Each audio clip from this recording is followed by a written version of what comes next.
Ahora haremos la ficha 6.2 llamada el contexto cuenta. La ficha es de conciencia social.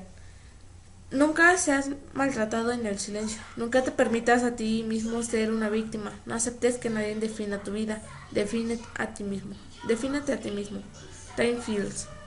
Cuando existe una situación de acoso escolar en el aula o en la escuela, lo primero que tienes que reconocer es que el problema implica abuso de poder, así que no será fácil solucionarlo a la primera.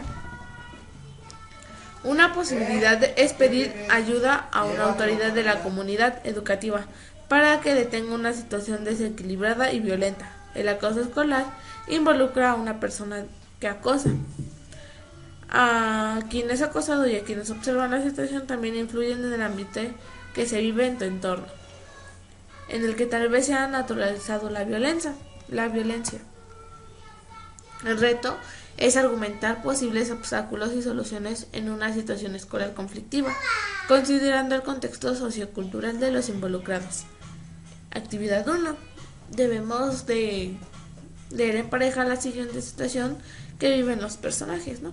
Y aquí tenemos personaje 1 y personaje 2. Personaje 1. Ernesto vive con su mamá y 2 hermanas menores. Es independiente y responsable, aunque ya va en la prepa. Dedica tiempo a las tareas del hogar y come en casa con su familia. Su mamá está al pendiente de satisfacer lo que más pueda de sus necesidades, ya que es quien provee económicamente a su familia, pero se las arregla para platicar con sus hijos y saben que cuentan con ella cuando tienen dudas o problemas en la escuela. Persona 2. Mónica y sus hermanas viven en un ambiente de violencia familiar. Han aprendido a guardar silencio y a hacer como que no pasa nada, aunque vivan en constante temor. Su mamá ha sido su ejemplo a seguir, quien por mantener la familia unida se queda callada. Hipotéticamente debemos de imaginar y comentar qué pasaría si Ernesto y Mónica sufrieran de un acoso escolar, y debemos de contestar las siguientes preguntas. La primera pregunta dice que ¿cómo actuarían de acuerdo con el contexto familiar en el que viven? Ernesto, en este caso, como platica mucho con su mamá y hay comunicación en la familia, lo primero que haría sería platicar con su mamá y comentarle qué es lo que está pasando. Su mamá, creo que en este caso, actuaría y le daría una posible solución. Si no, iría a platicar con la orientadora o con el tutor o con el profesor para poder solucionar este problema. En cambio, Mónica, como vive en un entorno familiar de violencia, ella se quedaría callada por la misma costumbre que ella tiene desde su casa. ¿Qué les dificultaría o facilitaría para poder detener o ocultar la situación del acoso? Como lo mencioné antes, lo que dificultaría a Mónica sería que como no hay convivencia en casa, no hay una comunicación, y como la violencia es normal en su casa, piensa que la violencia en la escuela también. En cambio, para Ernesto se le facilitaría porque tendría una comunicación con su familia. ¿Qué papel desempeña la comunicación de ambas familias? Que en una Ernesto se comunica y con otra Mónica pues se quedaría obviamente callada. Actividad 2. De manera individual, escribe aquí o en tu cuaderno un argumento sobre cómo influye el contexto familiar en el que vives, los personajes para hacer frente al acoso escolar. Yo puse que porque eso permite si nos defendemos y marcamos un alto para que no nos sigan acosando, o si dejamos que nos sigan acosando. En el contexto dice que en equipo realizamos una conclusión. Pueden compartirla con el resto del grupo. Yo puse que lo que se ve en casa, la forma en cómo actúan los padres y el entorno en que se vive, ayuda a identificarnos en la escuela y a saber desarrollar en la misma.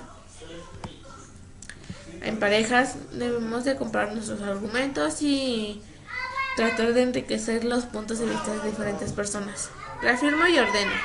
Los contextos y las personas con las que vivimos a diario influyen en nuestras decisiones y en nuestros comportamientos.